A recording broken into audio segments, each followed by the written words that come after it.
Competitive exam की तैयारी करने वाले बच्चों को क्या करना चाहिए जिससे उनकी मेहनत सफल हो। मंजू, बस मैंने इस बारे में बहुत सारी बातें की हैं, बच्चों के लिए विशेष सेशन भी मैंने लिए हैं और अभी बहुत जल्दी कुछ और भी प्लानिंग्स हैं जो बच्चों के लिए हम कर रहे हैं। कॉम्पिटिटिव एग्जाम के लिए पहली तो चीज ये दिमाग में रखिएगा, मैं हमेशा कहता हूं कि कभी भी आप तैयारी कीजिए कि हेल्दी माइंड के साथ कीजिए और अपने गोल को दिमाग में रख के कीजिए। आज मैं एक बहुत बारीक बात कहता हूं, कई बार 4 बच्चे तैयारी कर रहे हैं, एक बच्चा बहुत अच्छी तैयारी कर सकता है, वो अपनी तैयारी कर रहा है, बट उसके मन में एक फियर है कि मेरे जो 3 दोस्त हैं वो उससे तेज दौड़ जाएंगे। और नॉर्मली वो पूरी तैयारी तो कर रहा है पर उसके दिमाग में उसके गोल से ज्यादा वो 3 व्यक्ति हैं, इसलिए वो कभी सफल नहीं हो पाता सब कुछ जानते हुए, बिकॉज गोल डिस्टर्ब हो गया। If you want to definitely achieve your goal, you just do one thing. You just focus on your goal always. And अगर आपने वो कर लिया तो जीवन में आज तक ऐसा कभी किसी के साथ नहीं हुआ कि किसी ने अपने गोल पर 100% काम किया और उसको न मिला हो। So first of all those students जो कॉम्पिटिटिव एग्जाम की तैयारी करते हैं या कोई भी तैयारी करते हैं, मैं उनसे हमेशा एक चीज कहना चाहता हूँ, हमेशा प्रसन्न रहिए। और एक बात और ध्यान रखना, आप कितनी भी एग्जाम आदि की तैयारी कर रहे हैं, आप तब तक कीजिए जब तक आपके अंदर थकान नहीं है। जैसे ही थकान आने लगे अपने आप को रिफ्रेश कीजिए, आप पढ़ाई के टेबल से अपने आप को हटा लीजिए। थकान में पढ़ा हुआ कोई भी कार्य आपके मतलब का नहीं है, ना आपको कभी वो मिलने वाला है। आप 2 घंटे पढ़ रहे हैं लेकिन आप फ्रेश माइंड से पढ़ रहे हैं, आप अच्छे मूड से पढ़ रहे हैं, वो आपको याद रहेगा, वो आपके काम का है। अब आप 10 घंटा पढ़ रहे हैं जिसमें से 6 घंटा ऐसे हैं जो आपने बर्डन में पढ़ाई की है, वो आपके काम की नहीं है। दूसरा, जो लोग कंपटीशन में बैठ रहे हैं वो इस चीज का जरूर ध्यान दें कि उनका सोना भी पर्याप्त हो और जागना भी पर्याप्त हो। जो लोग कॉम्पिटिटिव एग्जाम में बैठ रहे हैं वो थोड़ा 5, 10, 20 मिनट ईश्वर का ध्यान जरूर करें। और मैं एक बात और बताऊं आपको, बच्चों को मैंने स्पेशली बोला है, अगर कर सके तो छोटा सा चित्र हनुमान जी का और छोटा सा चित्र मां सरस्वती का, ये 2 उनकी टेबल पे जरूर होना चाहिए। ध्यान रखिएगा, ये आप में असीमित ऊर्जा भर देने वाले 2 चित्र हैं, क्योंकि जब आप अपनी स्टडी टेबल पर बैठेंगे तो आप इन दोनों को जरूर देखेंगे, प्रणाम करेंगे। और ये अष्ट सिद्धि नवनिधि के दाता हैं और वो विद्यादायिनी है, वो ज्ञानदायिनी है।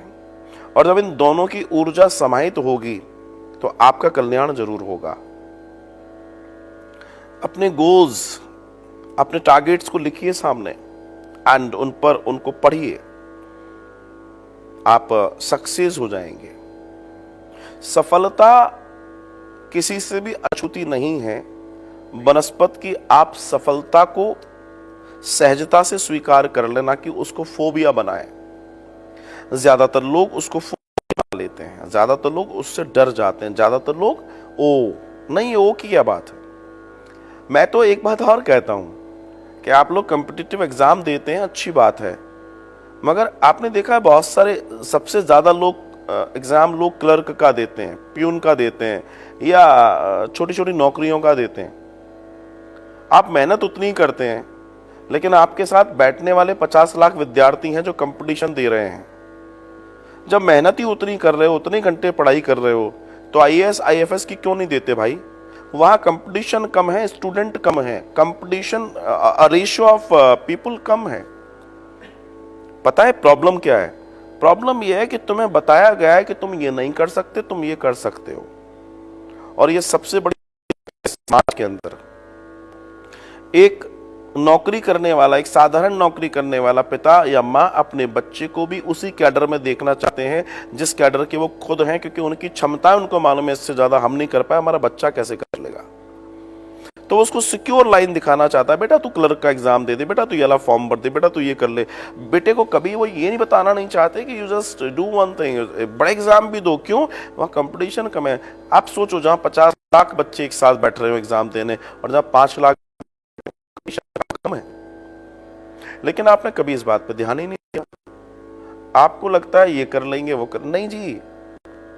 आपकी तैयारियां, अगर तैयारियां मींस स्टडी आवर सेम है, आपकी ट्यूशन सेम है, फिर आप क्यों नहीं करते बड़े एग्जाम की तैयारी, बड़े ओहदे की तैयारी? किसने बोल दिया कि आप तृतीय श्रेणी के कर्मचारी ही बनेंगे? किसने कह दिया कि आप क्लर्क ही बनेंगे? किसने कह दिया आप स्टोन ही बनेंगे? पता है किसने कह दिया? आपके आसपास के, उनका दिमाग उतना ही चलता है। इसलिए मैं हर बार कहता हूं, अपने से बड़े लोगों से दोस्ती कीजिए, अपने से बड़े विचारों के साथ बैठिए, अपने बराबर के लोगों के साथ बैठोगे, आप वैसे ही रह जाओगे जैसे आप हो। दिमाग में ध्यान रखिएगा, आपकी क्षमताएं आपके आसपास के लोग बांध देते हैं विचारों के साथ। आप में आसमान में उड़ने की क्षमता, कभी आप अपने परों का उपयोग नहीं करते, जमीन पर रेंगते हैं वो लोग पर होने के बावजूद, क्योंकि अपनी क्षमताओं का आंकलन नहीं किया। हर इंसान के अंदर पूरी पूरी क्षमताएं परमात्मा ने दी हैं, बस आप उसको देखिए और समझिए। जीवन में हर व्यक्ति के पास एक महान काम करने की गुंजाइश है, लेकिन समस्या यह है कि उसका राय मंत्री कौन है, उसको राय कौन दे रहा है। End point is very important for a life. Who is your adviser? Who is your adviser? और वो एडवाइजर अगर कमजोर है तो आपके जीवन कमजोर बनेगा, अगर वो एडवाइजर मजबूत है तो आपका जीवन मजबूत बनेगा। ध्यान रखिएगा इस बात को। तो एडवाइजर मजबूत रखिए, एडवाइजर पर काम कीजिए। हर किसी की सलाह नहीं, अच्छे विशेष सक्सेसफुल लोगों की सलाह पर काम कीजिए, आपका जीवन महान बन जाएगा। आप जो हैं महान हो जाएंगे। आपके माथे पर नहीं लिखा कि आप ये नहीं कर सकते। आपके साथ परमात्मा ने कोई मेन्यू कार्ड नहीं भेजा है कि आप ये कर सकते हो ये नहीं कर सकते। ईश्वर ने सबको पूरे मौके दिए हैं, आप अपनी स्वेच्छा से अपने जीवन का निर्माण करते हैं। उन सारे बच्चों को मैं यही कहना चाहूंगा कि एक बड़े सपने के साथ अपने जीवन को जिएं, टेक्निक के साथ तैयारियां करें, लेबर ना करें, टेक्निक के साथ तैयारियां करें। जिन चीजों को आप आसानी से कर सकते हैं पहले उनकी तैयारी कर लें, फिर कठिन चीजों की तैयारी करें। जिन चीजों को आप आसानी से सॉल्व कर सकते हैं एग्जाम में भी, उसको पहले सॉल्व करें, बाकी बनस्पत दूसरी चीजों को। आप देखिएगा काम हो जाएगा। मैंने देखा बहुत सारे बच्चे जब इंटरव्यू में बैठते हैं तो कांप जाते हैं। इंटरव्यू में वो पास, क्योंकि वो पढ़ तो रट लिया उन्होंने, रट के वो लोग नंबर तो ले आए, लेकिन जब वो इंटरव्यू देने जाते हैं तो वो लोग वहां पर दब जाते हैं, मींस वो नहीं दे पाते। क्यों? उनके मन में फोबिया होता है, न जाने क्या पूछ लेगा। सो बी प्रिपेयर अबाउट इट। वो जो भी पूछेगा मैं उसका जवाब देने के लायक बना हूं, अपने मन में। जब किसी कैबिन में किसी बच्चे को बुलाया जाता है कि यस उसका नाम आता है तो वो थोड़ा सा दब जाता है, कंधे झुक जाते हैं उसके। दरवाजा खोलता है तो बहुत बहुत बहुत बहुत नॉर्मल वे में और डरे हुए, न जाने कौन बैठा होगा क्या होगा, मैं आई कम इन सर। और आपने जब ये कहा मैं आई कम इन सर, समझ लो उन्होंने कहा cross, because your first body language is very weak and everything depend on your body language. Everything. आप कितनी नंबर ले आइएगा, आपके 99% वैल्यू नहीं करते अगर आप में बॉडी लैंग्वेज नहीं है तो, लेकिन आपके 50% भी वैल्यू करते हैं अगर आपकी बॉडी लैंग्वेज स्ट्रांग है। ध्यान रखिएगा। And the person is coming and he is saying may I come in sir? वो कहेगा यस कम। अब नॉर्मल बच्चा गया अंदर भी घुस गया और उसके अंदर फोबिया है तो वो बैठने जाएगा, जिसके पहले कि वो कहे उसके पहले आप कहो मैं आई सेट। कॉन्फिडेंस दिखाओ अपना। भाई तुम ये क्यों सोच रहे हो कि तुम इंटरव्यू देने गए हो, तुम ये सोच के क्यों नहीं जाते कि तुम इंटरव्यू लेने जा रहे हो। जैसे ही आपने थॉट चेंज किया कि मैं इंटरव्यू लेने जा रहा हूं, 4 लोगों का एक साथ लूंगा, व्हेन यू नो इट कि 4 पर्सन बिहाइंड इट, 4 लोग बैठे हैं वहां पर पीछे, पता तो पड़ ही जाता है या जो भी होगा। So you just make your mind like this कि I am going to take this interview. बस फिर देखिए मजा आ जाएगा। आप फिर बॉस बन के उसको लीड करेंगे और आपका इंटरव्यू अच्छा चला जाएगा।